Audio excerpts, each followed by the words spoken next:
Hello, welcome to the webinar, The Commercial Exploitation of Children, Part 1. In this webinar series, we're going to be looking at the commercial exploitation of all children, and hopefully we'll be building on your understanding of the commercial sexual exploitation of children so that you can understand both sex and labor trafficking. In the first part of this webinar, we'll really be focusing on the dynamics of all forms of child sex trafficking and its intersection in the child welfare system, as well as the legal definition of child trafficking that you need to understand all forms of child trafficking, both sex and labor. So my name is Stephanie Richard, and I'm the Senior Policy Advisor at the Coalition to Abolish Slavery and Trafficking. And I'm really excited to be giving this webinar today. One of my passion projects has been trying to ensure that all children are identified and best served who have been commercially exploited. So thank you for joining today. Yes, and thank you for joining everyone. My name is Melissa Gomez. I am the PAC Project Director. PAC stands for Preventing and Addressing Child Trafficking. And I'll share a little bit about our work in a minute. But I work with Child and Family Policy Institute of California. And just like Stephanie, I've been involved in anti-trafficking work for about 20 years now. And I always have really had this passion to make certain that we are discussing all forms of trafficking. And so I'm really excited about this project specifically to raise awareness on this topic and be able to share with you all. So first, just a little bit about the Coalition to Abolish Slavery and Trafficking, where I work. CAST is probably the largest service provider in the United States, exclusively serving all forms of trafficking. In LA County, we have on-the-ground emergency response with both our social and legal services program. We operate the county's 24-hour hotline for trafficking victims. We have specialized intensive case management, as well as 2 shelter programs, a legal program, and also when clients graduate from our services, they can participate in our survivor leadership program, which we host both locally in Los Angeles as well as nationally. And then we use all of our learning from our on-the-ground work as practitioners and from survivors themselves to engage in policy, outreach, and training. And CAST's specialized social services programs really are based on an empowerment model where we do a 13-point comprehensive assessment, and then each client or youth is identified with a specific case manager and receives comprehensive case management through an individualized services plan. We also provide technical assistance and support to other social service providers, host 2 shelter programs that are for adults, and then run the survivor leadership program that we discussed. In our legal services program, we provide comprehensive legal services in-house that includes everything from criminal victim witness advocacy and work with clients who have been treated not as victims but as criminals that we call criminal reentry work, as well as immigration, helping all survivors access civil remedies and often large monetary compensation, and a very complex family and or dependency law issues where sometimes the trafficker is the father or the trafficking victim, him or herself, is seen as an unfit parent given their trafficking background. Also, just to make you aware so that you know the support that we can provide to you as you're beginning to look at the issue of both child sex and labor trafficking, we have 3 full-time attorneys on staff that are dedicated to providing individualized technical consult to individuals nationally. You can request individual technical consult at the link that is there, and then on that website you can also find a lot of other webinars and trainings, and once you've taken one of our technical assistance and training webinars, you have access to, I think we have over 2,000 template documents online that can help you as you build your programs. And just a little bit about the Preventing and Addressing Child Trafficking project. I've been involved in directing the project for the past 2 years, but PACT has actually been around since 2014.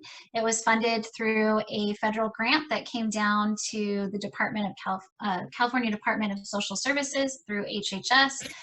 Administration for Children and Families. And the funding was really designed to support counties in implementing a child trafficking response and bolstering the work that we do throughout the state to support children and youth that either are at risk or experiencing sex or labor trafficking in California. And so now we went from a 10 county cohort of county programs that really has now grown to over 35 counties that are participating in collaborative work across the state to really reach our kids and our youth to make sure that they have the supports that they need.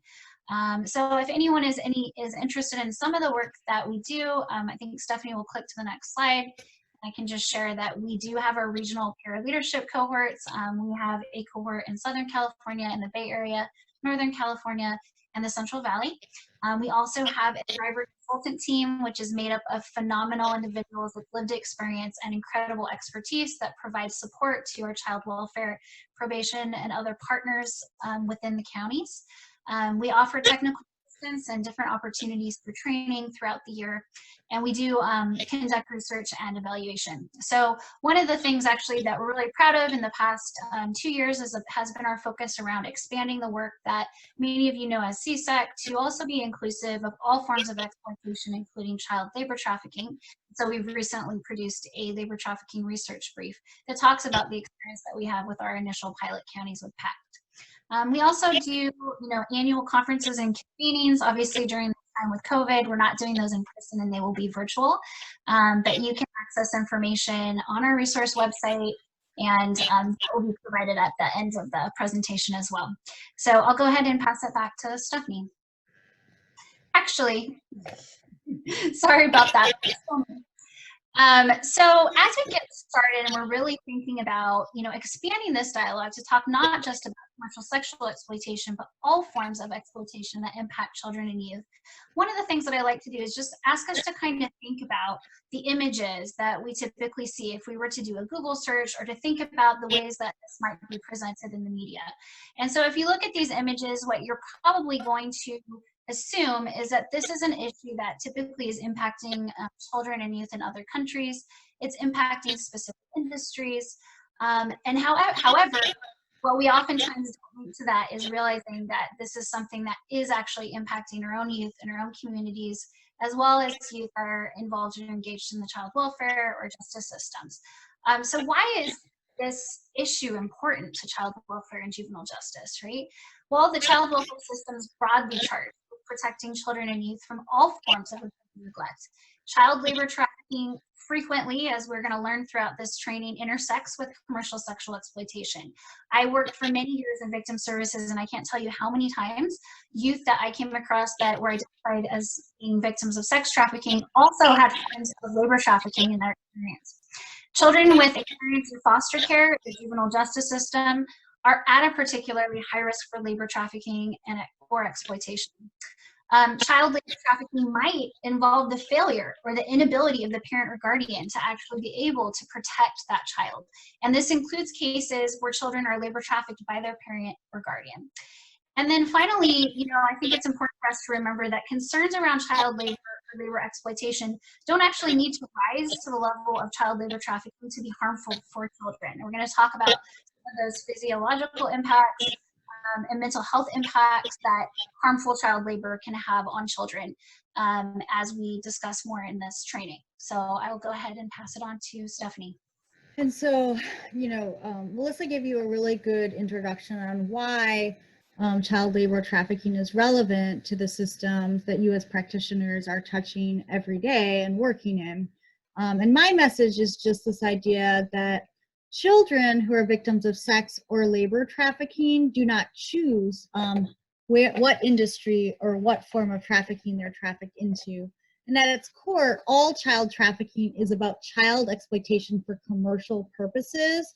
And if you are looking for and serving both youth, you'll see that the dynamics of why and how children are recruited is very strikingly similar. The trauma bonds that children often have with their traffickers are also very similar, and that the services that we need to support and help these youth toward a path to recovery are very similar.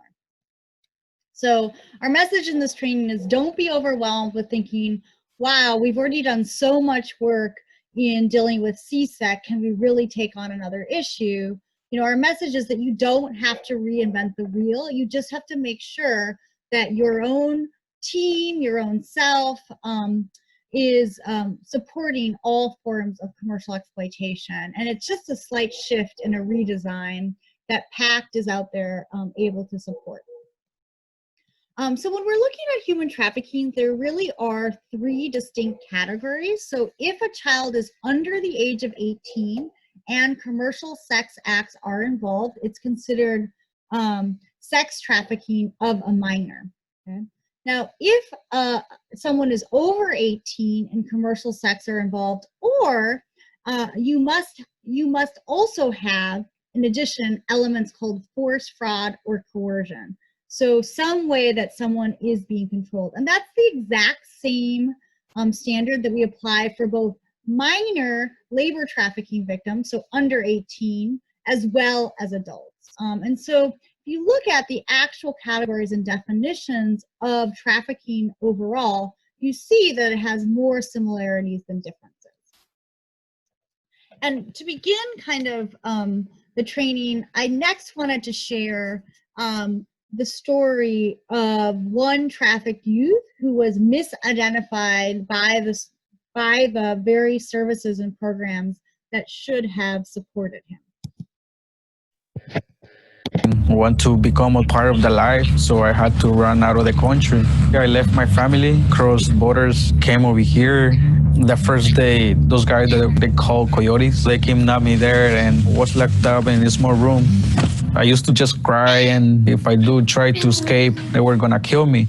They brought me here to work in a furniture factory for 2 years. Regular people were working the regular hours. I was not allowed to talk to them. I used to work without being able to see the sunlight, not going out.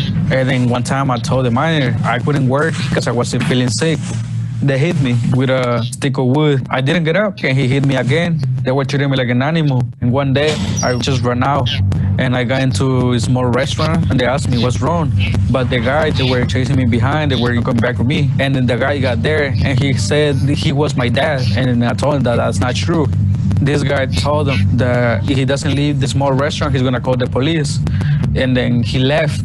And then this guy, he told me, I'm gonna give you a job and you're gonna get paid. He just told me, oh, you're gonna have to drive this car to a mechanic shop, leave it there, and then bring another truck from there to over here. I did that for a month and a half. And then one of those days, the police stopped me and they started searching the truck. They found 2 pounds of cocaine. They put me handcuffs and put me on the police car. I was 16 years old at the time. They were going to help me if I'd say the truth. After that, they did investigation. Drugs in the restaurant. He got arrested. The factory was closed. That was a big case.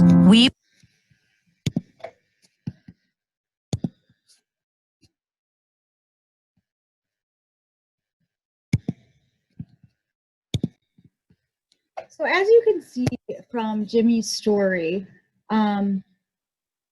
he really represents a youth, right, that was trafficked twice. First in legal activities where he worked in a restaurant making furniture at the age of 14 to 16. And then second, after escaping from one trafficking situation to a situation where he was not aware, but he was actually engaging in illegal work or drug transportation for his second trafficker. And what you don't see in the video is even though Jimmy's traffickers were prosecuted, Jimmy also was arrested and convicted of drug trafficking himself.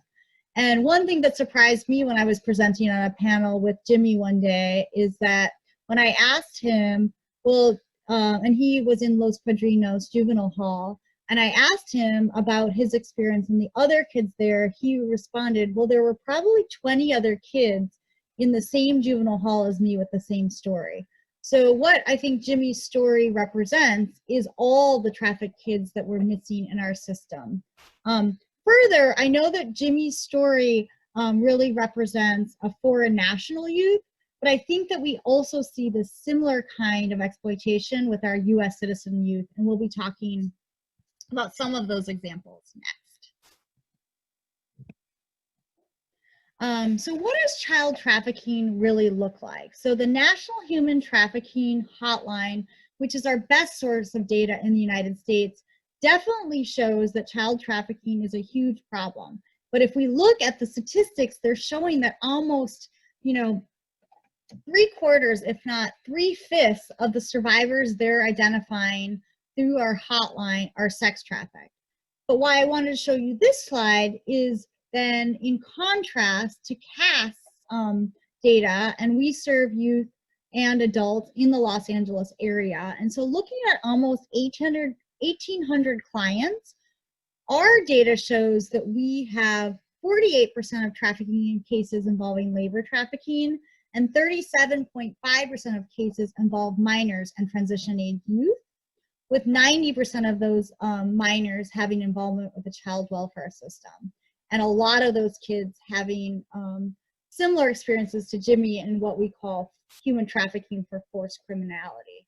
And so what the comparison between the National Human Trafficking Hotline and CAS data shows is that trafficking, and especially labor trafficking, is happening if you're an agency, if you're an organization that's looking for it. And if it's not what's being looked for by the general public or agencies, then it's not being reported. And that is what the National Human Trafficking Hotline is showing. The same data that, and consistent with CAS, is when you look at the largest network of service providers in the country directly serving all forms of trafficking. And if you look at this slide, what you see is that actually there's this network serves 52% labor trafficking and 33% sex trafficking. So again, we're seeing equal, if not more, labor trafficking if agencies are looking for it, which is why, we're really doing this training today to ask agencies like child welfare, probation, other agencies serving children to be looking for this under-identified population. And why is this important in California? Well, interestingly, Covenant House did one of the very first studies that looked at both sex and labor trafficking at the same time. Most studies have looked just at sex trafficking only. And in this study in California, Covenant House actually identified more labor trafficked youth than sex trafficked youth. In Los Angeles, they identified 50% labor trafficked youth and 50% sex trafficked youth, and it was in Oakland where they identified more labor trafficked youth than sex trafficked youth. And interestingly, in that study, they found that everyone in that study was a U.S. citizen, and that 81% of those trafficked for labor of the runaway homeless youth, the activity they were forced to commit for their trafficker was forced drug dealing. And so what we see is that kind of similar overlap with our youth who are vulnerable, being forced to commit illegal acts on behalf of their traffickers, and therefore needing the specialized attention of the child welfare system, as well as likely needing probation and the criminal justice system to be able to identify them as the victims they are. And what's also really important to note is that although I think overall about 30% of youth that were interviewed identified as being sex or labor trafficked, 91% of youth who were interviewed who were runaway and homeless youth reported being offered lucrative work activities that turned out to be fraudulent or scams or sex trafficking. So if we are working with vulnerable children's populations, it's also our job in the system to educate them on what might be a good opportunity, what might be a bad opportunity if an offer is made for employment. And I know that's something that our system is still working toward doing. And so, as Melissa really highlighted at the beginning, we have known and had really good data for a long time that children who are sex trafficked often come directly from our child welfare system or are currently involved in it. The most recent data from California shows that 60 to 80% of these youth report contact with the child welfare system. But instead of taking that data and say, oh, well, if we have this robust data that shows that sex trafficked youth are overrepresented in our child welfare system, then that's likely true that we have labor trafficked youth in our child welfare system as well. What we said is, well, we don't have that same kind of data on child labor trafficking, and therefore it's not an issue we should address. Instead of that alternative assumption that says, well, if child welfare is what makes children vulnerable to one form of commercial exploitation, it would make sense that they're also vulnerable to another form. And if we look at the dynamics that make children vulnerable to all forms of commercial exploitation, a Minnesota report that came out that looked specifically at labor and sex trafficked youth really documented that the factors are the same, right? So this idea that if you've been in contact or are currently in the child welfare system, you're more vulnerable to commercial exploitation. If you've got a trafficker who's a family member, you're more vulnerable to exploitation. If you're a minor who is homeless or LGBTQ, or a runaway or homeless youth, or youth with mental illness, or have been in foster care, you're more vulnerable to commercial exploitation. So again, those factors that we always have commonly talked about as common vulnerabilities in CSEC youth exist for both labor and sex trafficked youth. And so again, we just want to repeat the message that trafficking exists where you look for it. So we all are very familiar with different types of commercial sex and non-commercial sexual exploitation that we see in sex trafficking or CSEC. But what we need to start thinking about is all the different other types of employment that can be exploited for kids. And this can include anything from domestic servants or nannies to restaurant work to hair blading salons to religious cults. Large numbers of US citizens have been reported to be trafficked in magazine crews or traveling sales crews. Individuals who are forced to sell or cultivate drugs, drug mules or those who have to transport drugs, forced theft, manufacturing, home care, adult and or elder care, construction, hotels, housekeeping, daycare, forced peddling or begging, agricultural work, cleaning businesses, and forced marriage by children. So again, we just must expand our definition to be looking for vulnerable children in all these different categories. And if you look at the breakdown from the National Human Trafficking by industry, you do see that the majority of cases come from the commercial sexual exploitation industry, whether it be escort services, residential commercial sex, or pornography or outdoor solicitation. But there's also cases where you see an overlap in sex and labor trafficking cases, like bars and clubs, and in massage work and health and beauty. And then you'll see all the categories that we mentioned for labor trafficking in our first slide also appear, not as high in numbers as our child sex trafficking, but the variety of work that children are engaged in that have been documented by the National Human Trafficking is similar to CAST experience here in Los Angeles. And so what are some examples, right, of that overlap I just talked about that is, it contains both sex and labor trafficking. So Angela was 15 and she started to run away at the age of 13 because of sexual abuse. She had contact with the child dependency system at least 11 separate times. And at 13, she was introduced by a friend to a man who forced her to engage in commercial sex through beatings and other abuse. Okay? But during that time, she was also coerced to sell drugs for a trafficker, steal, and recruit other girls.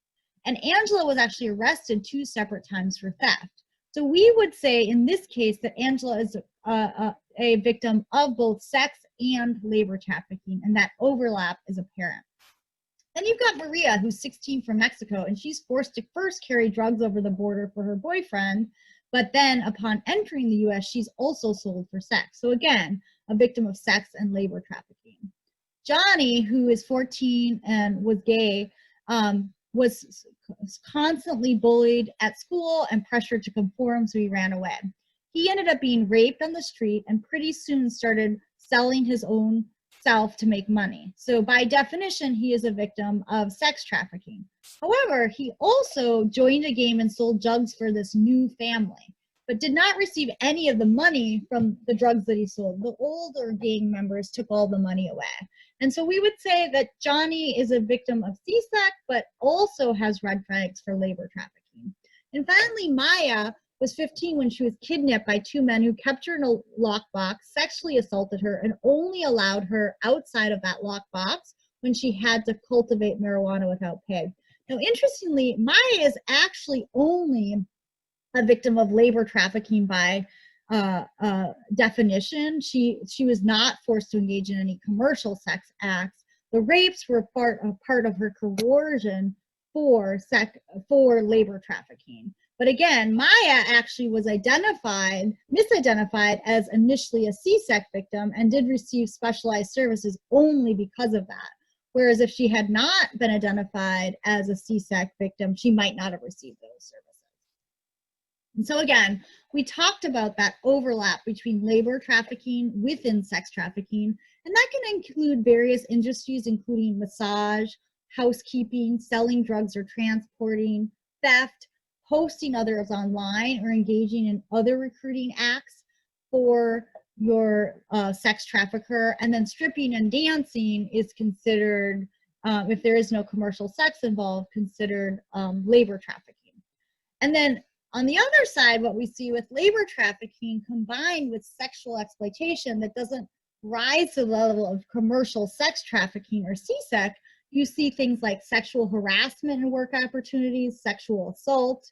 And so you do see that there is forced sexual abuse used against trafficking victims, both adults and children, in their labor trafficking situation to be the type of control that keeps someone kind of bound to their trafficker. Actually, CAS data shows that 1 in 3 labor trafficking victims who are female are actually sexually assaulted as one of the forms of their control by their traffickers. And so we also, although there is a lot of clear examples of overlap places with commercial sexual exploitation and labor trafficking that happens at once, there are also plenty of stories of children who are simply labor trafficked. And these are the kids we're most worried about, given the focus on commercial sexual exploitation, who are not being identified by the systems designed to help them. So let's look at a couple of those examples. Eve was 17 when she was forced to join a cult. When she was in the cult, she actually made movies in this large compound outside of Los Angeles. And if she refused to work for the day, she was locked in a room and she was never paid for that work. So again, Eve, as a minor, was a victim of labor trafficking. Jessica was 17 when she was recruited to sell magazines in the southern United States. She was forcibly transported and made to work in various locations in the United States and finally escaped when she was in California.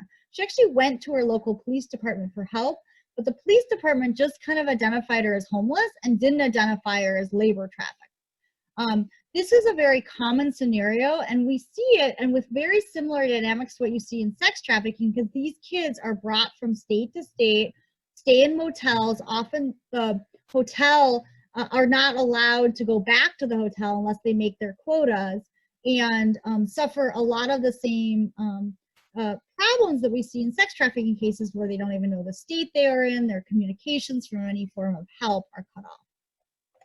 Next, we have Lynn, who's 16, and she's a U.S. citizen who was forced to sell prescription drugs by her mother, who took the money. She tried to leave her mom and stayed in a runaway and homeless youth shelter, but then ends up returning to her mom. So here's a child labor trafficking victim who is directly trafficked by her own parent or mother, given the criminal activity that she was forced to engage in. And finally, Jeffrey's 16, and he was brought to the U.S. by a family, and he was told that he had to work in their store every day to pay off his travel debt. He worked 8 hours a day, 6 days a week. He wasn't allowed to attend school because he had to work.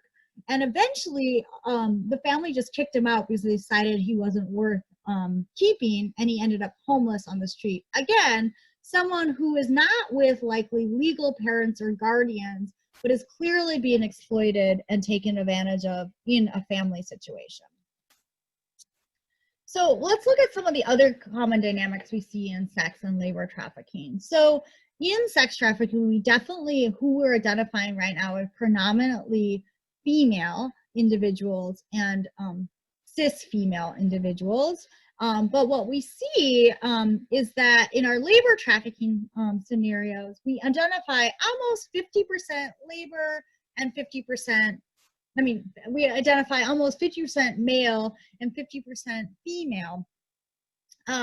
And so what I hope this dynamic shows, again, is that as we're trying in the sex trafficking context to identify more male or non-gender binary individuals, we realize that those efforts also overlap with our work in child labor trafficking, given that we are already, right, more comfortable identifying male child labor trafficking victims. But what this chart doesn't show is that we truly know any of the gender dynamics of either types of commercial exploitation of children.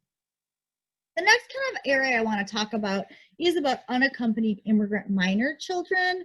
So again, we want to stress that trafficking, and especially labor trafficking, happens to U.S. citizen children as well as sex trafficking. But we also want to stress that a large population that has not been identified as it should be are both sex trafficked and labor trafficked immigrant children. And unaccompanied immigrant minor children are some of the most vulnerable to trafficking, and they may have been trafficked in multiple different locations. So when we're looking at this population, we have to assess and understand if that child was sex or labor trafficked in their country of origin, so where they came from. Then there could be also trafficking, whether it be for sex or labor, that happens en route to the United States.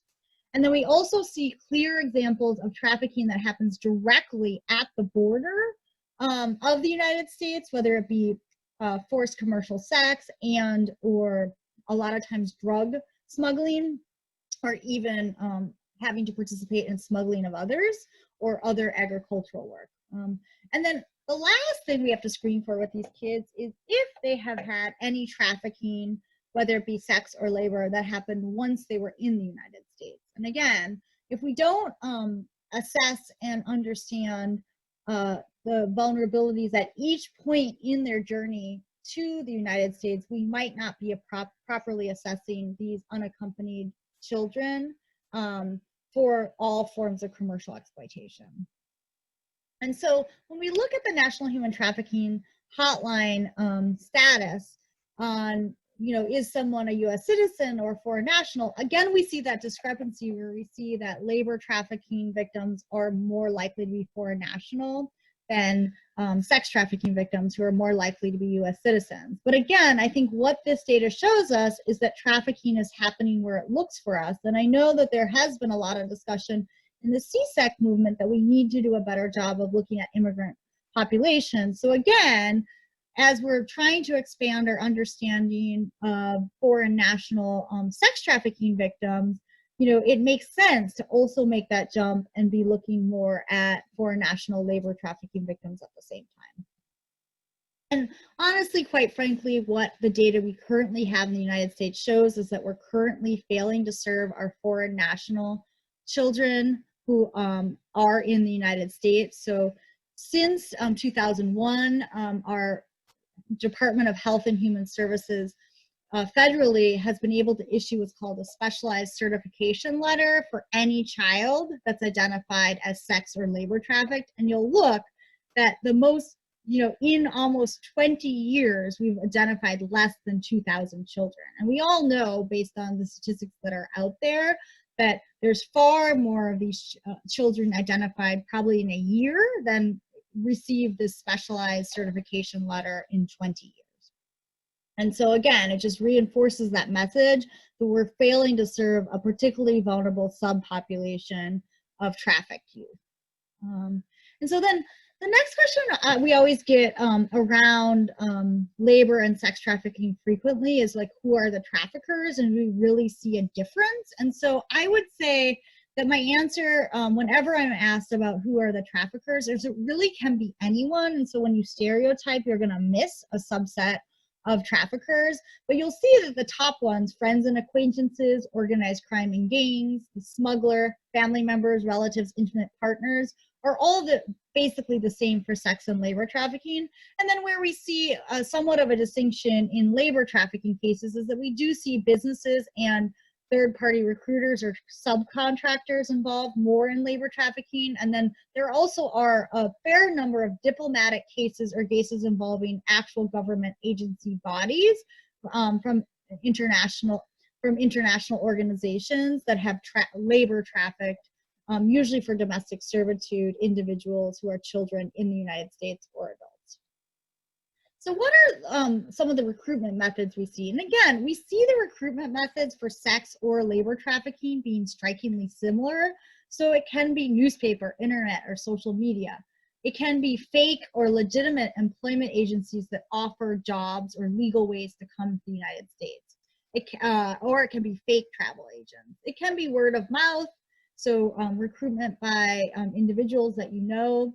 Marriage bureaus, we definitely see kids who are sold into sex or labor trafficking by family members, kids who are kidnapped, kids who are coerced by promises of a better life or promise of love or a job. And that's the same thing we see in sex and labor trafficking.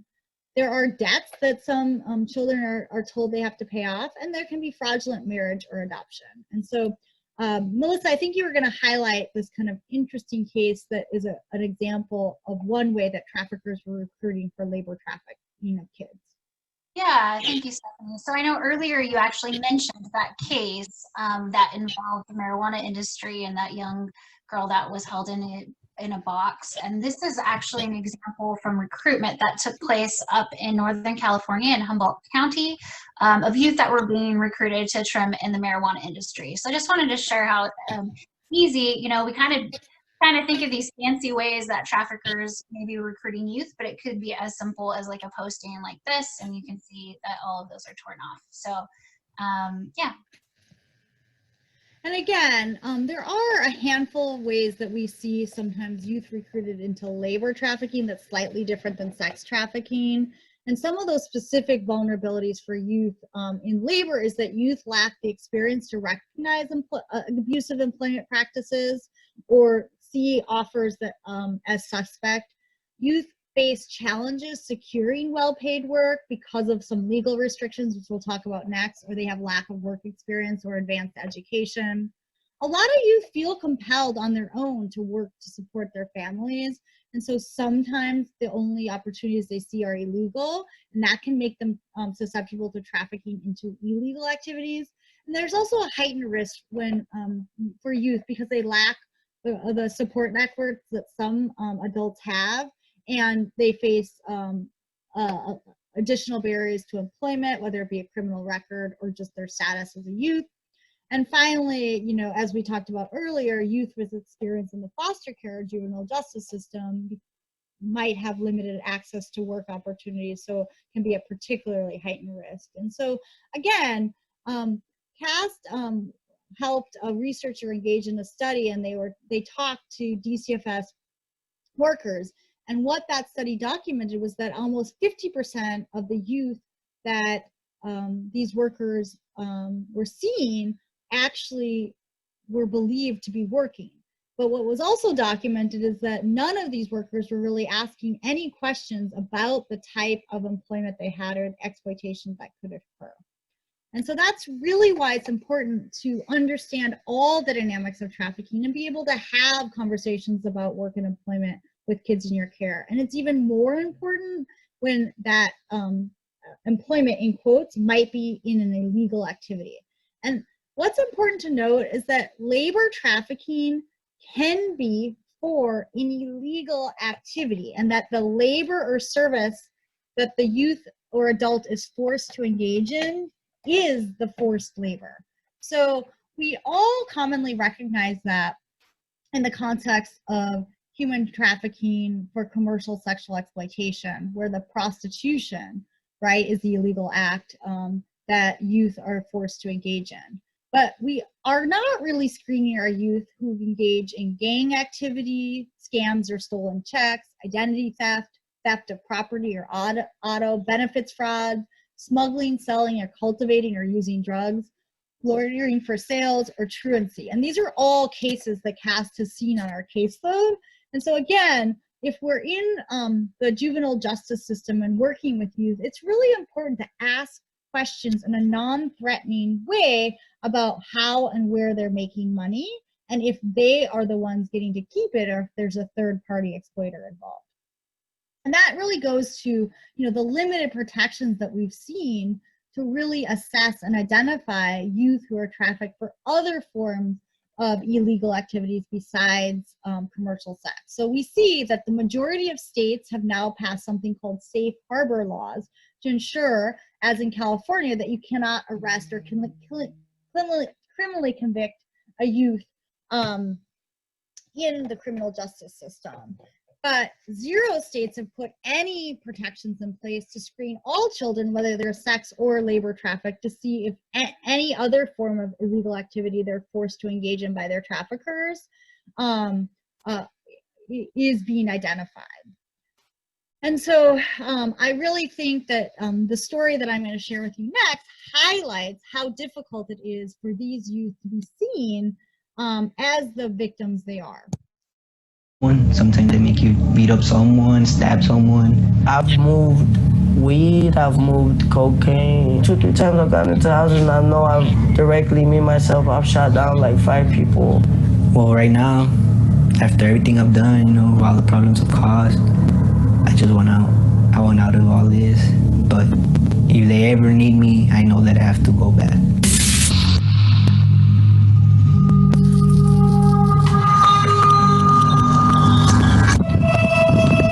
You can get recruited at any time, by anyone, and at any age.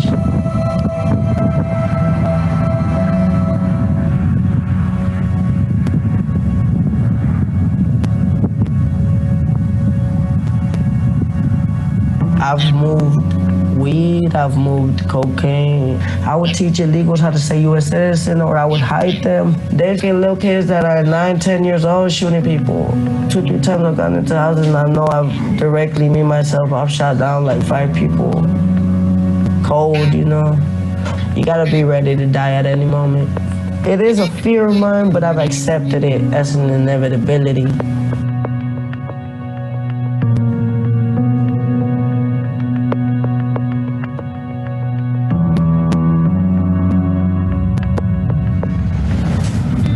I have to do it because I knew they are bad people and they do bad things to keep the cartels working.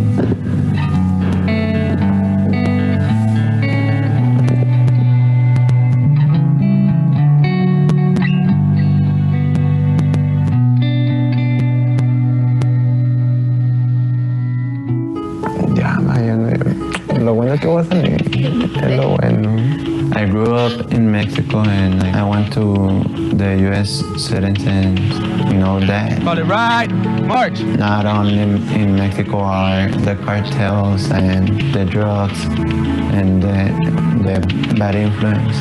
Here in the United States are the cartels and the drugs kill people and the drugs kill families.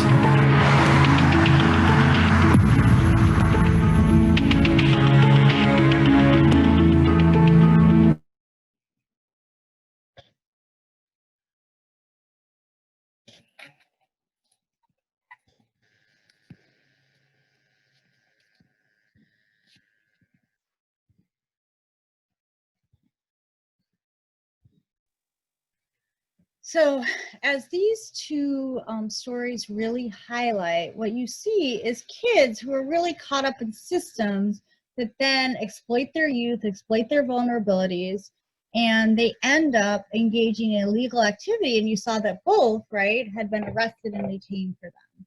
Now, again, these are going to be complicated assessments to understand when a child has become a perpetrator.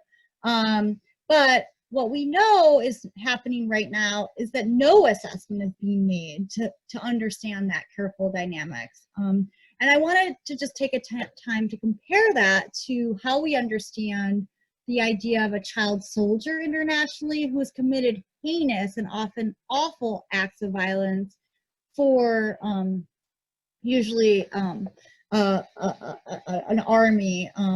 And you know, we clearly, from an international standard, see those kids as victims of child trafficking or as child soldiers. But yet here, when you have kids in our own country who are often forced to engage in crimes by organized crime and cartels, they are seen as the perpetrators. And again, we're continuing that cycle of violence and exploitation of our children. Instead of recognizing them as potential labor trafficking victims forced to commit illegal acts by parents, family members, or those they consider to be their family. And that is a shift that we have to make to really understand and better identify all victims of this type of crime. And it is a complex dynamic because, you know, when there is forced criminality present, as we see in sex trafficking cases, a lot of victims are not going to self-identify as a victim. They feel complicit in their own exploitation. They're going to lie to you or not tell you the full story initially. So then maybe when it comes out, that's when you think they're lying as opposed to it being the truth. And that same story might change over time because they were trying to admit things and trying to make themselves look better or feel like they did something wrong.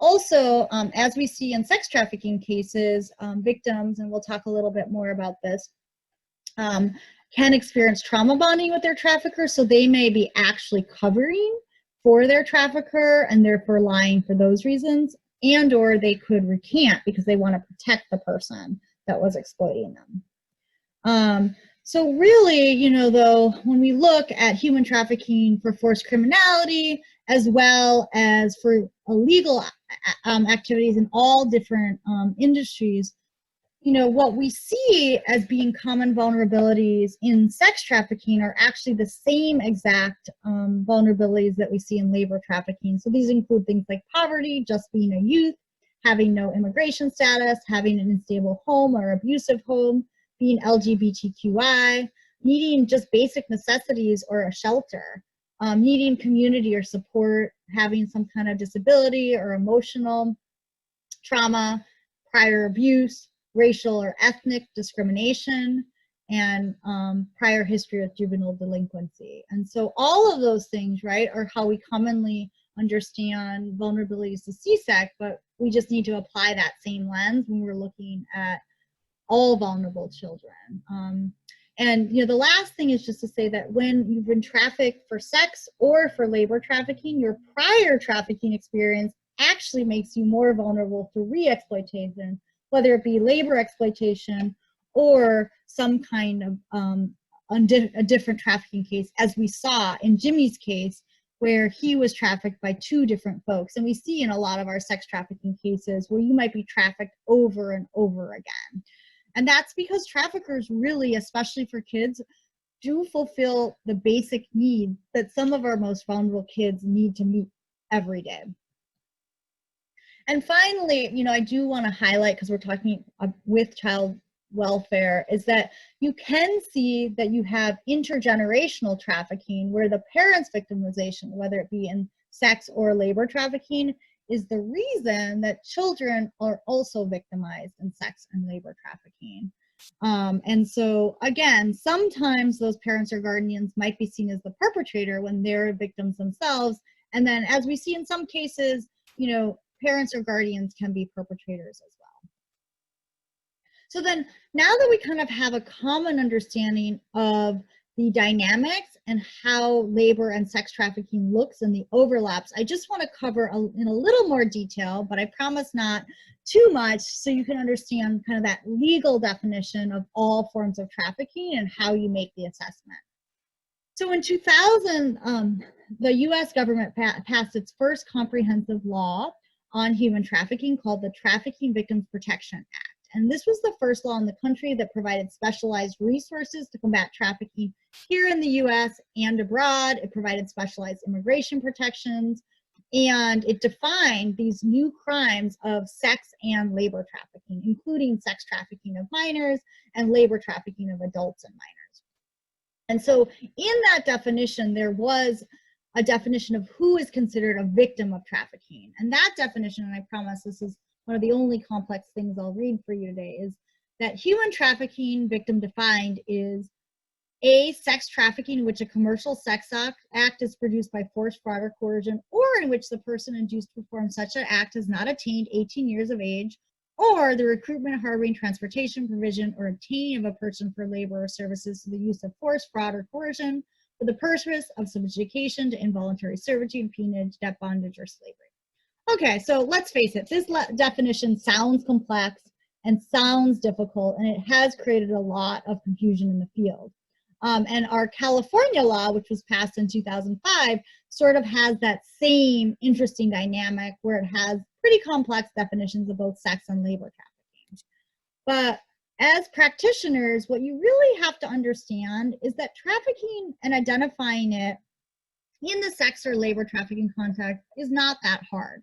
So as we all know from our work with CSEC, any person who's under 18 who engages in commercial sex is considered a sex trafficked minor. Okay? Now, the only difference when we're working with minors in the labor trafficking context is that you have to have a minor who performs, okay, labor or services. So the same thing, a commercial sex act, so labor or services. And then the element that you have is you have to show that there's a third party that's causing that child to labor or perform a service for them by force, fraud, or coercion. And why I don't think this is that different than the sex trafficking context for minors is that most minors who have a third-party exploiter also are being controlled by force, fraud, or coercion from their traffickers. So the dynamics that you see of coercion and control for minor victims, although you don't have to show them to identify them, are things that we're looking for so we can best serve this population. And so those same factors that you're looking for in your minor sex trafficking victims are going to be present in our labor trafficking cases. So really, you know, what's really important to understand is this definition of coercion, and there is a legal definition both federally and at the state level that is as broad as a trafficker's evil mind is to exploit people. Okay, and so our legal definition really says that you don't just have to have physical violence or physical restraint in both a sex or labor trafficking context, but you can have any threat of harm or physical restraint to the person.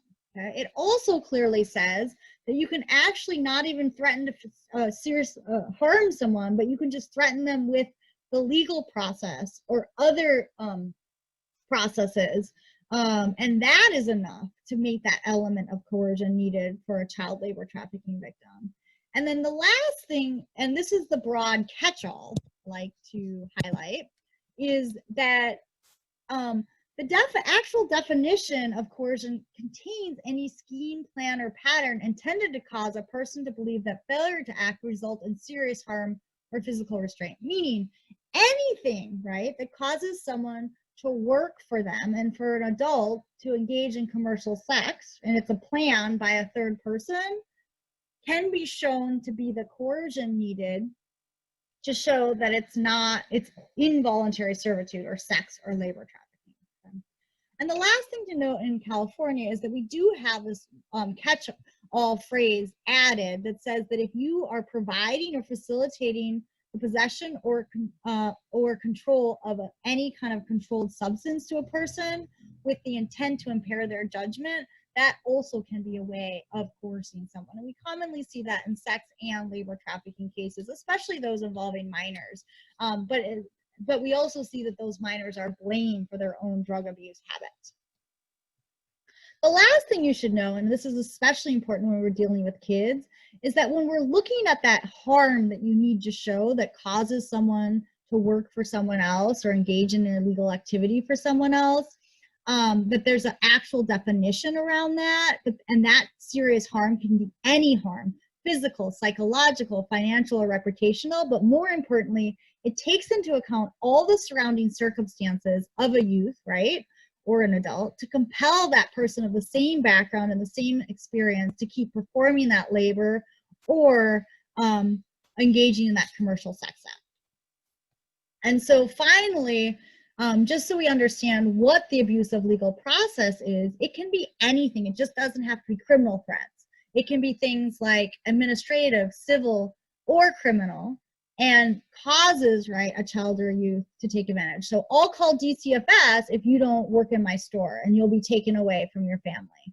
Or I won't let you go to school and you'll be arrested as a truant. Or I'll call the police and tell them that you stole from me. Those are all types of abusive threats around the legal system that we've heard. Now, the next misconception that we hear in both sex and labor trafficking cases is that you can somehow consent to your own enslavement, okay? And this is something where it's hard for a lot of labor and sex trafficking victims to believe that they are a victim. And what, our law clearly tells us is that first, for a minor who's under 18, you just have to be induced into a commercial sex act. So again, no force, fraud, or coercion is involved, and they simply can't consent if a third party is forcing them to do it.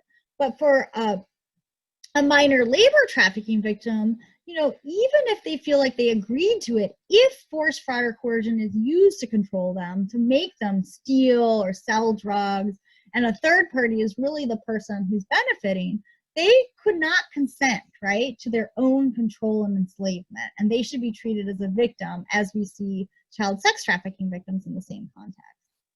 And then the last thing to just cover, because we commonly hear that individuals both in the sex and labor trafficking context do receive some money for their labor or services. So I want to be really clear that if a child is receiving some money, right, for work that they're performing, whether it's illegal or legal work, that does not mean they can't be a trafficking victim, okay? If the end result is that that person keeps working for that person, and they want to stop and they don't want to be doing this anymore, that person can still be considered labor trafficked even if they receive some compensation for it. It's just good to know that, like, getting no money for your work is not required. Obviously, it's a huge red flag if you're talking to youth and they tell you that they're working, all day, can't go to school because of work, and that the money goes to someone else and they don't get any money for their work. So you have to think, okay, well, why are they working then? But it doesn't necessarily mean if you're asking youth, oh, are you getting paid for your work? And they say yes, that isn't exploitive.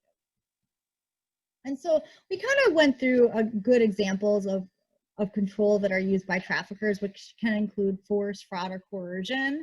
But just to give you more examples, force commonly looks at physical violence, sexual assault, physical restraint, denial of food, water, medical care, inflicting, serious bodily harm. These are often the most easy cases to identify in sex and labor trafficking contexts, but I would say that they're not the most common. The most common ways that we see people controlled are through fraud or coercion. Fraud is just like lying to someone, saying this is what you'll do, and then you actually do something else, or creating these false debts where you owe someone money and then that person or you feels like they have to continue to work to pay for that service. And then, as we talked about, coercion is this wide range, it's as broad as a trafficker's evil mind, where it might be that they're threatening violence without actually doing it, or they're manipulating people through blackmail or threats of reputational harm. They're cultivating emotional dependency and feelings of guilt. They're threatening to report someone to immigration or law enforcement. They're holding passports or identification documents so someone feels like they're bound to the person. They indicate that, oh, well, I'm the only one who can get you legal status to work, or so I'm the only one you can work for in the US if you're an immigrant child. I can help your family get legal status, right? Or they involve them in committing illegal activities, and then even if the person wants to stop, they keep pushing them, right, by threatening them that they're the one who's culpable and will be arrested. So again, when we're really assessing sex or labor trafficking cases, you have to remember that you should not rule out that a case can be sex or labor trafficking if a victim gets to keep some of the money from their trafficking experience, he or she or they express that they love the person that they're doing it for, or that they're friends or family, that they are telling you that no one's making them do it, yet there's all these red flags that there's a third-party exploiter out there. Often they're protecting their exploiter by being rude and aggressive. They can have bank accounts and pay stubs for legitimate employment that still ends up being labor trafficked. They can have cell phones and some freedom of movement and still be labor or sex trafficked. We've had minors and adults who have their own cars who can still be labor or sex trafficked. We have minors who get some time off work or can still attend school sometimes. That doesn't mean you're not labor or sex trafficked. We also see people who return, right, to an exploitive situation. So they might go away for a while and then return to their trafficker. And that can mean, right, that doesn't mean that they're not a labor or sex trafficking victim. We also see plenty of people who might live with their family at home and or have stable housing and still end up being labor or sex trafficking. So those are just common factors where we see people rule them out for victimization when, you know, if you dig deeper, you can find why or why not they've been a victim of this type of crime. Now, the hardest thing, and I think a lot of practitioners get confused about, is, well, what's the difference between labor exploitation, which is also illegal, right, and labor trafficking? Okay, so the simple definition is that labor exploitation is actions in the workplace that violate labor law, and there can be criminal or civil penalties to that. And those can be things like extreme exploitation or absence of living wage or long work hours, not being paid overtime, having poor working conditions such that involve health and safety issues, having arbitrary discipline that can include physical abuse or verbal abuse, or it can include fear and intimidation when someone speaks up, okay? But why there's a difference between labor exploitation and labor trafficking is that one is an environment that a youth or an adult is in, and they're staying in that environment because they say, I can't find another job. This, you know, illegal work or this legal work is the only thing I can do, right? Whereas in a human trafficking situation, that same person is saying, my boss or my employer is telling me that I can't do anything else, that I can't engage in other work, and that they're my only option. Otherwise, bad things will happen, and therefore, I'm not going to leave. So see how one is a personal choice, and there's lots of people who stay in abusive work environments because they don't feel like they can get other jobs. But where it crosses the line to labor trafficking is this idea that there's this third party that's manipulating you and making you continue work when you really want to stop. And so, you know, I challenge those in the child welfare and juvenile justice system to really look at the spectrum of child labor trafficking and child labor abuse, and not even have to distinguish between it, but start asking questions so you understand if your youth what might be an exploitive environment, okay? And again, you've got legal child labor, right? And typically, you can only work if you're between the ages of 14 and 16 in certain industries, and all these kind of regulations vary by state. So, you know, if you've got a child who's 10 and working, this is something to be concerned about, right? But then you also have, you know, minors who are 14 to 16 who are able to engage in legal work, but there are certain industries that are illegal for them to be working in because it's harmful to their health or education and development, right?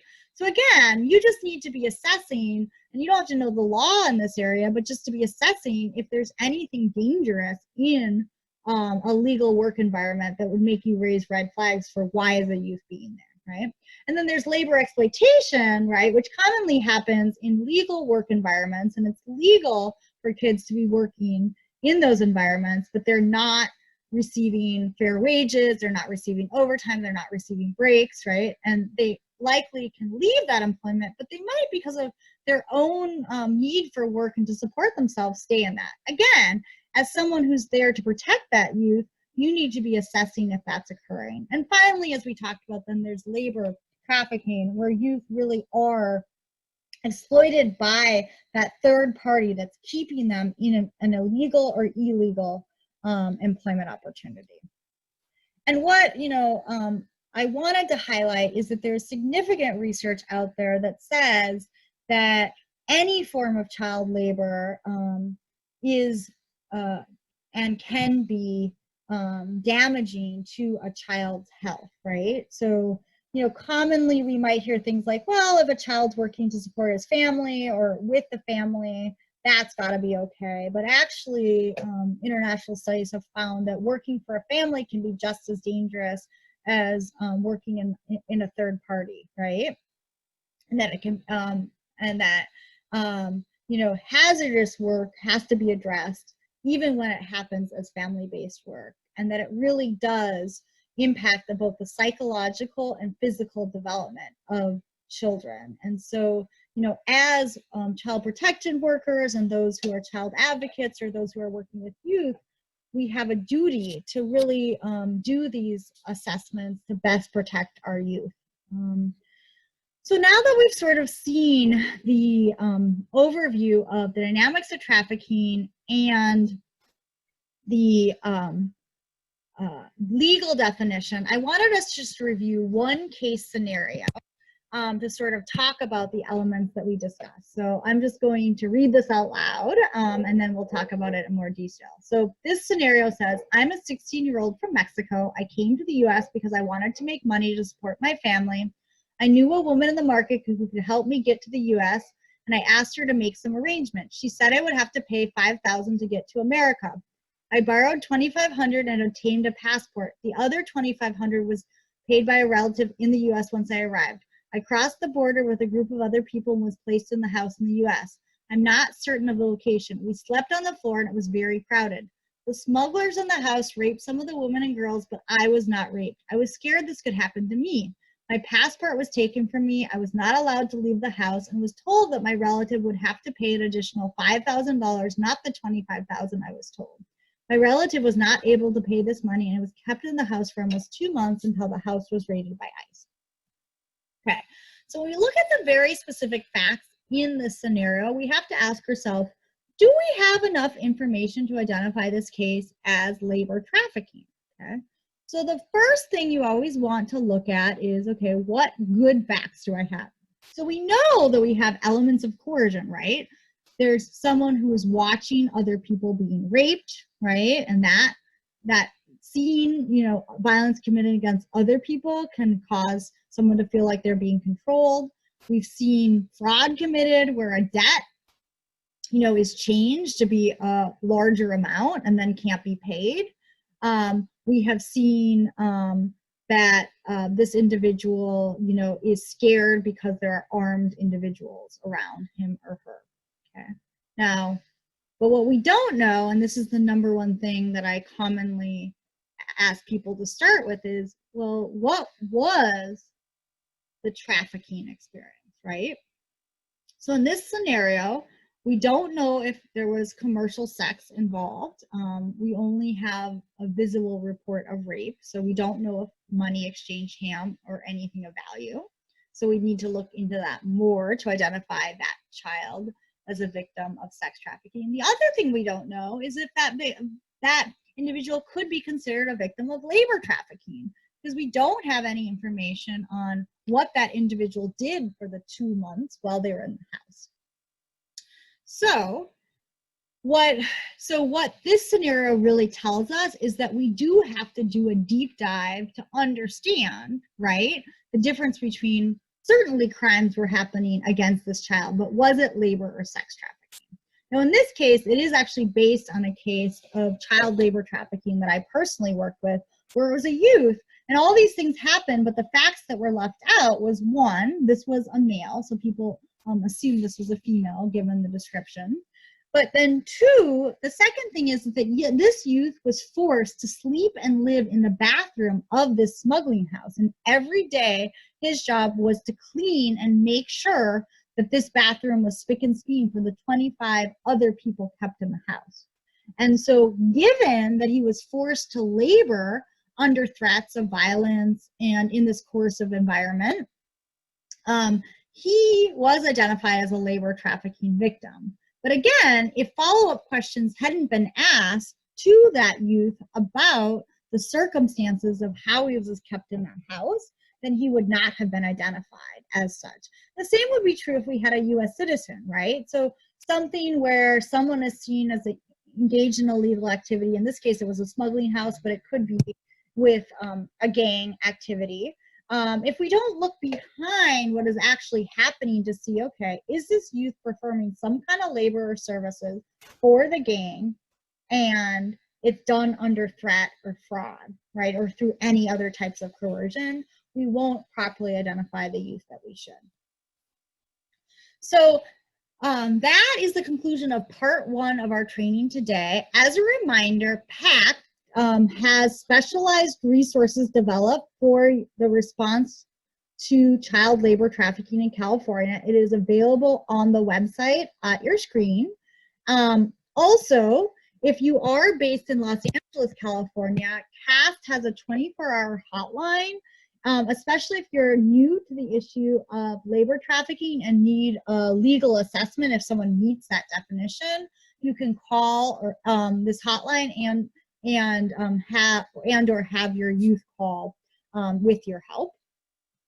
I really hope that today you've understood why it's important to address both sex and labor trafficking of children in systems designed to protect and support youth, and that this is something that you will start doing in your day-to-day work. Thank you again for your time.